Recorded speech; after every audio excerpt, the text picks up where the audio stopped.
Mabulas din mga kababayan. Sigurado magulat ang ating mga kababayan na mga DDS at supporter ni Pangulong Roa Duterte dahil kanina lang ay pinaresto siya ng International Criminal Court na International Police o Interpol mga kababayan.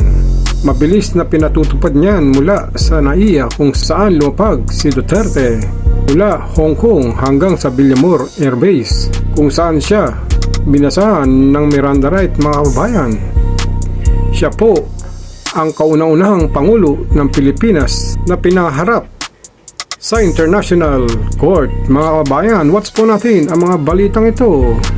Kwestiyon ni dating Pangulong Rodrigo Duterte ang legalidad ng pagkakaaresto sa kanya sa bisa ng arrest warrant na inilabas ng International Criminal Court. Aniya, wala siyang ginawang kasalanan.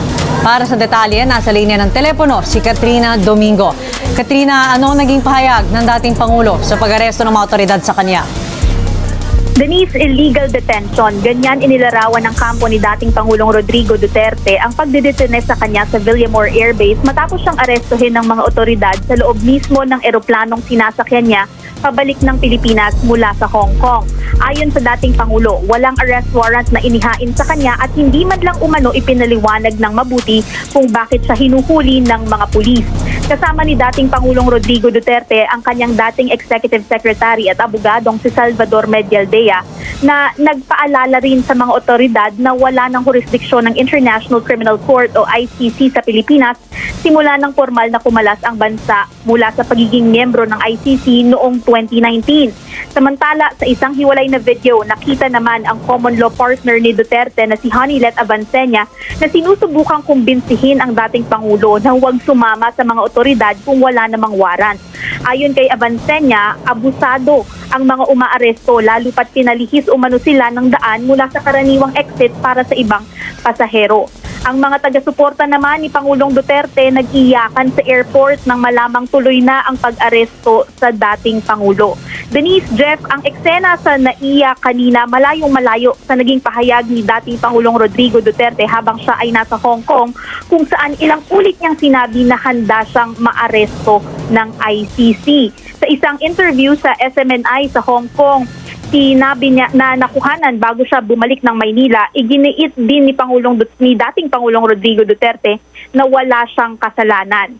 Sabi niya, wala siyang maalalang ginawa niyang kasalanan pero aminado siyang marami siyang ginawa na hindi nagustuhan ng iba o kaya naman ay ng lahat. At giit niya, ang mga bagay daw na iyon ay ginawa niya lamang para sa bayan.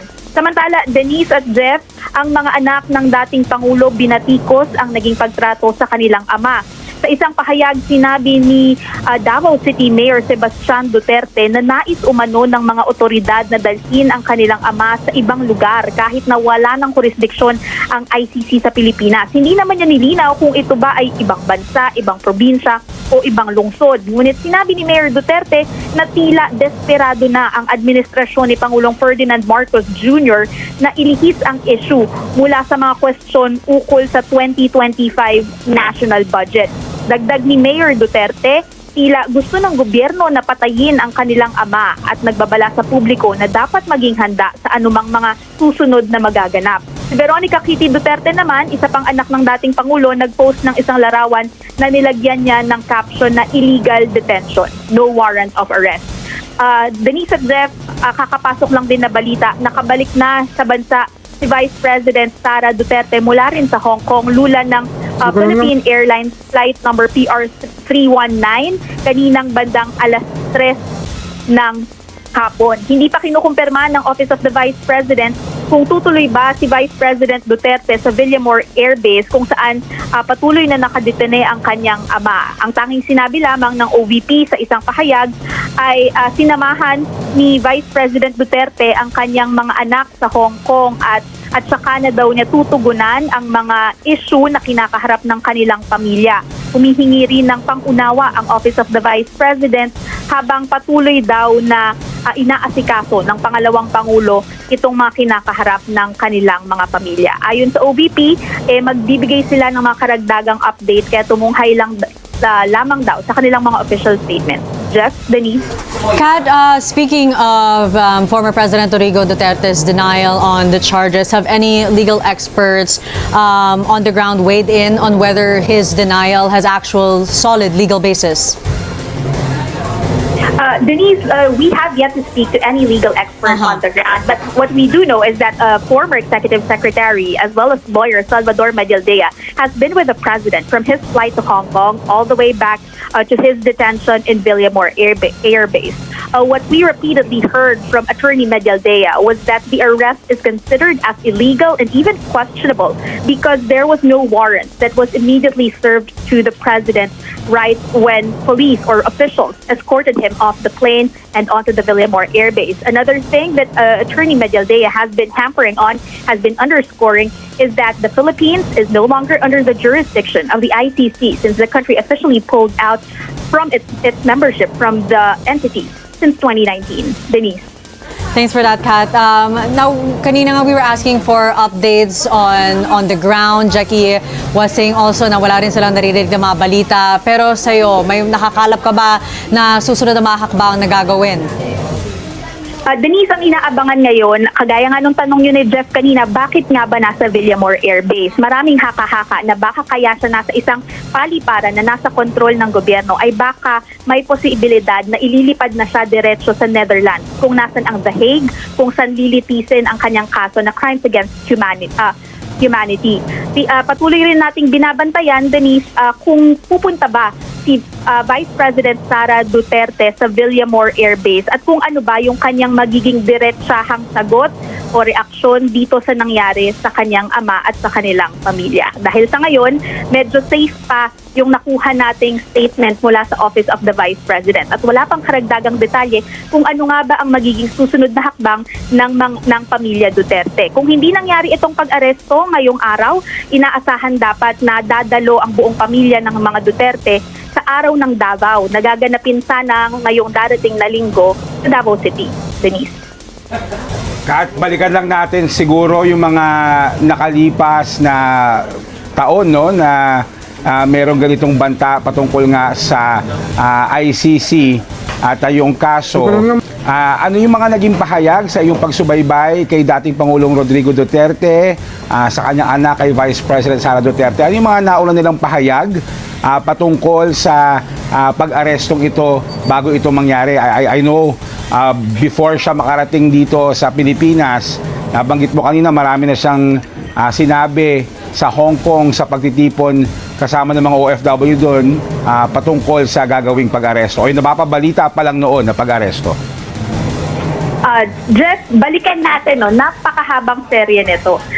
Nagsimula yung away ng pamilya Duterte at ng pamilya Marcos noong kung hindi ako nagkakamali, January 2024, matapos magkaroon ng ugong na makikipag-cooperate na ang administrasyon ni Pangulong Marcos Jr. di umano sa ICC para makapasok dito yung mga investigador at masimulan na yung pag-iimbestiga dito kay dating Pangulong Rodrigo Duterte. Nagkaroon ng serye ng bangayan hanggang tuluyan na ngang nag-resign mula sa gabinete ni Pangulong Marcos si Vice President Sara Duterte at fast forward tayo doon sa nangyaring gathering ng mga OFW sa Hong Kong nitong linggo.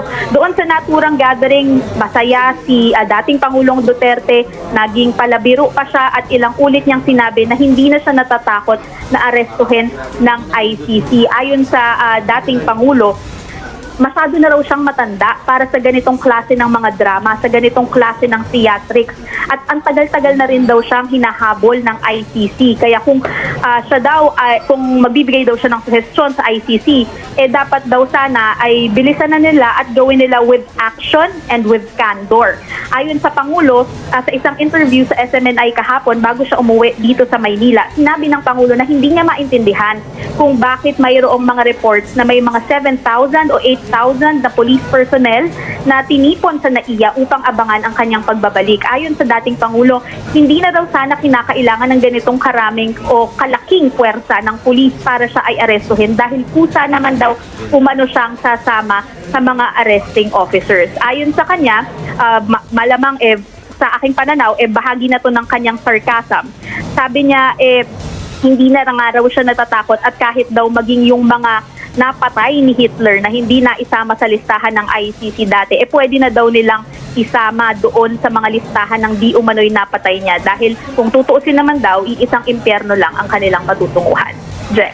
Kat, siguro yung side naman siguro ng kasalukuyang administrasyon, marami kasi sa mga kaalyado ni dating Pangulong Rodrigo Duterte ang nagsasabi na wala naman tayo sa ICC, wala namang jurisdiction to dahil nag-pull out nga noong 2019. Ano yung stand ng Malacanang, ng palasyo ni Pangulong Ferdinand Marcos Jr. patungkol dito? May mga nabanggit na ba bago itong nangyaring pag-aresto?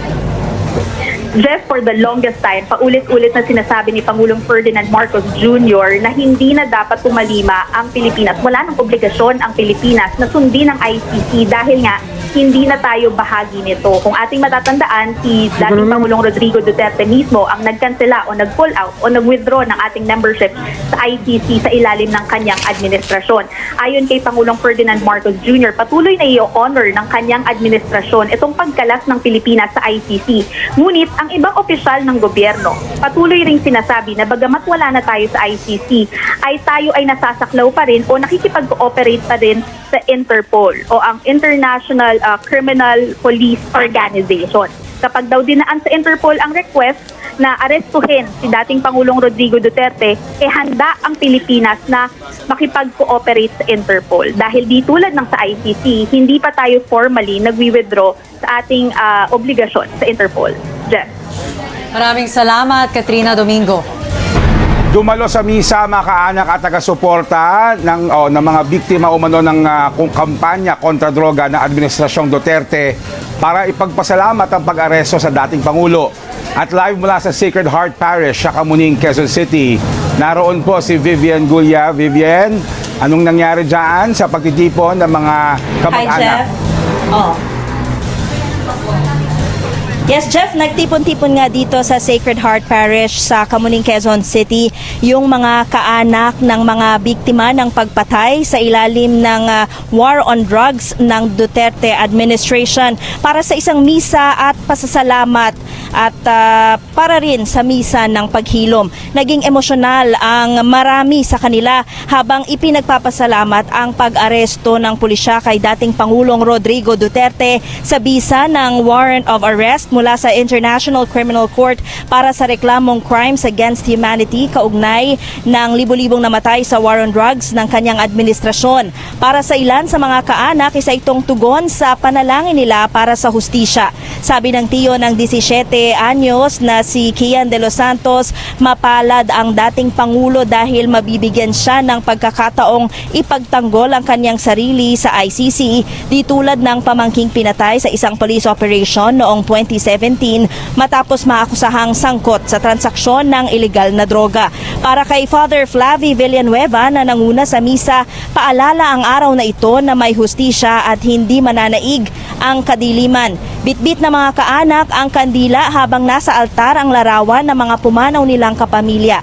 Isang misa rin ang idinaos sa Ina ng Lupang Pangako Parish sa Payatas, Quezon City kaninang 1:30 ng hapon, kung saan kasama namang nagmarcha papuntang altar ang mga kapamilya ng biktima ng umano'y extrajudicial killings at bitbit nila ang larawan ng kanilang pumanaw na mahal sa buhay.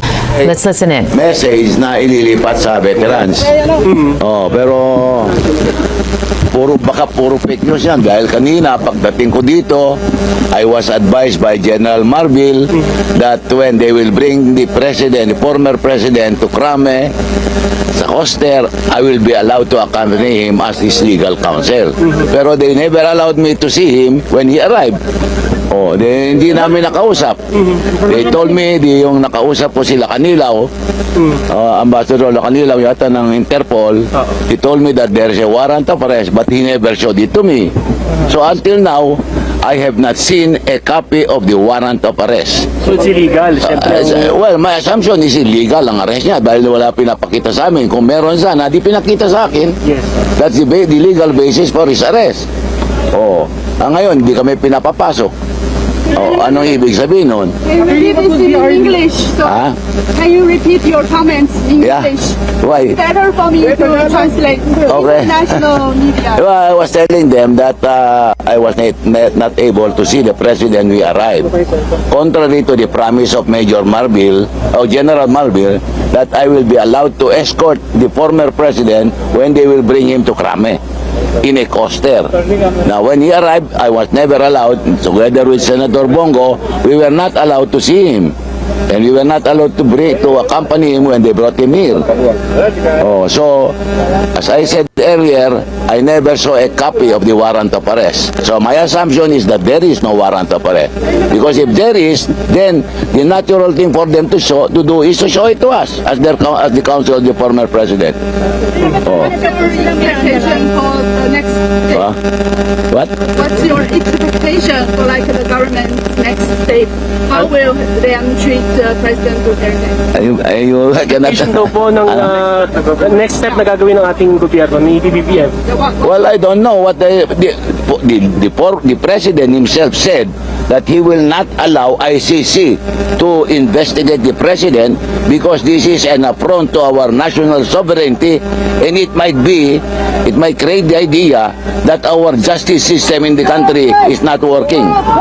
Sir, sabi kayo na bigyan ng warrant of arrest, so ibig sabihin binasanong Miranda rights si Pangulo? Kung meron warrant of arrest, ba't hindi pakita sa amin? Bilang kayo legal counsel. Legal counsel. Sir, ano na pong legal recourse natin for now? Will we be filing any petition? Well, we are waiting for the development because we cannot even talk to him. That is his entitlement. Legal assistance as well as immediate medical assistance. Kahit one lawyer, sir, walang tao sa loob, walang kasama. Well, I don't know, but I think former Executive Secretary Major Dea is with him. I'm not even sure about that. No, they said dadalhin sa veterans. Again, subject to verification yan. Kwento niyo lang po sa amin yung process. Ano po mangyayari after niyang basahan ng Miranda rights dyan sa loob? Saan po sa dadalhin? And ano yung magiging action ng legal team niyo? Well, kung talagang may warrant of arrest, then they should bring him where he rightfully belongs. Pero hindi naman pinapakita sa amin ng warrant of arrest. Sino nag-issue ng warrant of arrest? The Department of Justice of the Government Republic of the Philippines, or the that ICC has no jurisdiction. No less than President Marcos said that ICC has no jurisdiction over our country because it is an affront to our national sovereignty.